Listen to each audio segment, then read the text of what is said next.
Hello बच्चों, तो आज हम बात करेंगे जेट 2026 के अभी जो पेपर आज जो पेपर हुआ है उसके आंसर्स के बारे में। ज़्यादा डिटेल के बारे में बात नहीं करेंगे, अपन मेनली आंसर्स चेक करेंगे और आप कमेंट करके बताएंगे कि आपके कितने सही हो रहे हैं 40 क्वेश्चन में से। इसमें से 10 से 12 क्वेश्चन आपके पास सॉइल केमिस्ट्री के हैं, उसके भी आप कुछ आंसर्स लगाएंगे, सारे आंसर्स नहीं लगाएंगे। ओके, तो हम स्टार्ट करते हैं। तो एडिशन बोले तो युगात्मक बोलक का एग्जांपल कौन है? टेफ्लॉन। टेफ्लॉन आपके पास क्या हो जाएगा? एडिशन हो जाएगा, एडिशन पॉलीमर हो जाएगा। सेकंड, एजो रंजक कौन सा होता है? तो क्लास में हम पढ़ते हैं Congo red, para red, methyl orange. ये तो एजो होते हैं, मेलाकाइट और जो है आपके एजो रंजक नहीं होता है। थर्ड, फॉर्मेलिन जो जानवरों को, सड़े गले जानवरों को प्रिजर्व करने में या जानवरों को प्रिजर्व करने में हेल्प करता है। ये जो सॉल्यूशंस होता है वो क्या होता है? फॉर्मेलिन होता है।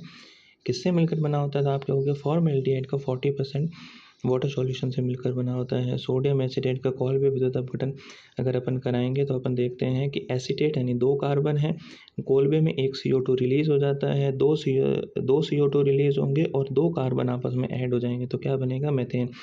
एथेन का फॉर्मेशन हो जाएगा। मेथेन इसमें कभी पॉसिबली फॉर्म नहीं हो पाता है। हाइड्रोकार्बन की बात करें तो इसमें जब आप इसकी स्ट्रक्चर बनाओगे तो 5 कार्बन की ही लॉन्गेस्ट चेन बनेगी, तो कि वो पेंटेन हो जाएगी। आंसर बी हो जाएगा। नेक्स्ट, जब आप इसको अच्छे से देखोगे इस एग्जाम्पल को तो आपको दिखेगा कि आप अगर इसकी स्ट्रक्चर बनाओगे तो आपको उसमें दिखेंगे 10 सिग्मा और 3 पाई देखने को मिलेंगे। नेक्स्ट, कौन सा सबसे अच्छा कार्बोक्सिलिक एसिड है? तो आप कहोगे डी वाला सबसे अच्छा कार्बोक्सिलिक एसिड है। इसको अपन क्लास में डिस्कस कर चुके हैं। एक्टिव मिथाइलिन ग्रुप होता है डी वाला, और NO2 जो है बहुत ज़्यादा -M रखता है। एसिड तो इटसेल्फ -M रखता ही है। नेक्स्ट रिएक्शन अपन देख रहे हैं कि भैया इस रिएक्शन का नाम क्या है? फ्रिंकल-स्टाइन, जिसमें क्या बनता है? RI बनता है। और RF किस में बनता था? स्वार्ज रिएक्शन में RF बनता था। नेक्स्ट हम कह रहे हैं सोडा लाइम से रिएक्शन करवानी है, तो अगर हम सोडा लाइम से रिएक्शन करवाएंगे तो हमको ब्यूटेन बनाना है। हमको पता है सोडा लाइम से CO2 रिमूव हो जाता है, तो अगर 5 कार्बन से रिएक्शन कराएंगे तो 1 CO2 रिमूव हो जाएगा और हमारे पास क्या बन जाएगा? ब्यूटेन बन जाएगा। आइसोपेंटेन और नियोपेंटेन में, नियोपेंटेन जो है आपके पास 3 कार्बन की चेन होती है, आइसोपेंटेन 4 की होती है, इसलिए कैसे समावयवी? श्रृंखला समावयवी। ये कुछ एग्जाम्पल आपके सॉइल केमिस्ट्री के आ गए हैं। आई थिंक ये सारे लगाए हुए आंसर करेक्ट हैं।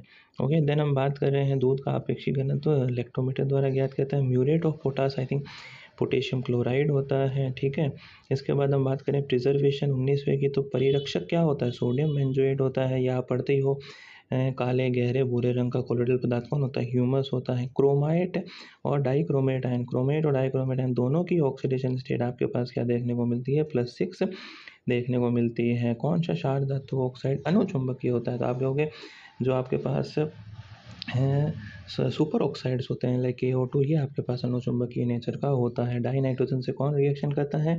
वो रिएक्शन करता है जो कि हमने विकर्ण संबंध में पढ़ा था, तो लिथियम रिएक्शन करता है। नेक्स्ट, ये बहुत अच्छा क्वेश्चन जो कि जनरली पूछा जाता है कि भैया 5s कोर्स में 0 इलेक्ट्रॉन्स है, तो अपन क्या कहते हैं? 4D का कॉन्फ़िगरेशन क्या होता है? सॉरी, पैलेडियम का कॉन्फ़िगरेशन क्या होता है? 4D10 5s0, तो पैलेडियम 5s0 रखता है।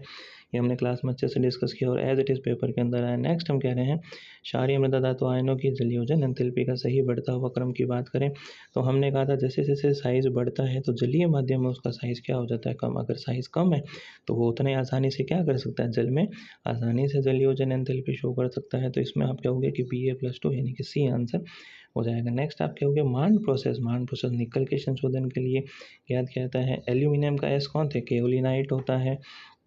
नेक्स्ट 28वां अच्छा क्वेश्चन है कि भैया ठोस परिक्षेपण माध्यम में आपने क्या डाला है? परिक्षिप्त द्रव डाला है, यानी कि माध्यम कैसा है? ठोस, और उसमें आपने क्या ऐड करा है? द्रव ऐड किया है, तो वो क्या हो सकता है? पेंट हो जाएगा आपके पास। ठीक है, लुईस क्षार कौन होता है? अमोनिया होता है, बाकी सारे तो लुईस अम्ल हैं। नेक्स्ट आपने देखा कि अमोनिया की रिएक्शन यानी कि अमोनिया का गैसेस अमोनिया का अपघटन जो है ये शून्य कोटि अभिक्रिया का एग्जाम्पल होता है NCERT के अकॉर्डिंग। नेक्स्ट हम बात करें तो हम कह रहे हैं 31 की बात करें तो इसमें जैसे जैसे ये नेगेटिव चार्ज बढ़ता जाता है वैसे वैसे आकार या लंबाई या त्रिज्या क्या होती जाती है? बढ़ती चली जाती है, तो इसका सबसे बढ़िया आंसर हो जाएगा बी। ठीक है, नेक्स्ट हम बात करेंगे पीएच का मान साथ। तो याद रखो कि जहाँ पे भी एसिडिक स्ट्रेंथ यानी कि स्ट्रॉन्ग एसिड और स्ट्रॉन्ग बेस मिलता है तो दोनों आपस में न्यूट्रल हो जाते हैं, उदासीन हो जाते हैं, और पीएच क्या कर देते हैं? 7 कर देते हैं। तो आंसर क्या आ जाएगा? 32 का बी आ जाएगा। फिर हम कह रहे हैं हाइड्रोजन पेरोक्साइड के ऑक्सीकरण अवस्था, तो आपको पता है O2 2- होता है, तो ऑक्सीजन की ऑक्सीडेशन स्टेट एक ऑक्सीजन की क्या हो जाएगी, तो आपके हो गए -1 हो जाएगी। इसी तरीके से अष्टक नियम का पालन कौन करता है, तो आप याद रखोगे HCl2 स्ट्रक्चर बनाओगे तो आपको अच्छे से आइडिया हो जाएगा। क्लोरीन अपना अष्टक पूर्ण करेगा और सल्फर के पास 6 थे, 2 क्लोरीन से ले लेगा, तो इसने भी अपना अष्टक पूर्ण कर लिया। उच्चतम इलेक्ट्रॉन ग्रहण एंथैल्पी, इसको इलेक्ट्रॉन लब्धि एंथैल्पी भी कहते हैं, तो किसकी होती है सबसे ज़्यादा, क्लोरीन की होती है। उसके बाद अगर अपन बात करें रेडियल नोड की, तो अपन को पता है क्या फॉर्मूला होता है, n-l-1, तो क्या आ जाता है n क्या है यहाँ पे 4 है, l क्या है 1 है, और -1 करेंगे तो आंसर क्या आ जाएगा, C आ जाएगा 2। 16 ग्राम पूर्ण दहन करने पर मीथेन को जब पूर्ण दहन करेंगे तो 2 मोल वाटर के बनेंगे। 1 मोल वाटर का 18 ग्राम देता है, तो 2 मोल 36 ग्राम के इक्वल हो जाएंगे। आपको पता है कि अयुग्मित इलेक्ट्रॉन कितने होते हैं सिलिकॉन, कार्बन के परिवार का कार्बन में कितने, 2, तो सिलिकॉन में भी कितने, 2। 6000 एंगस्ट्रॉम तरंग दैर्ध्य वाले विकर्ण की आवृत्ति कितनी होती है, तो कौन सा सूत्र लगाएंगे, C बराबर न्यू लैम्डा, सीधा सीधा आंसर आ जाएगा अपने पास फर्स्ट।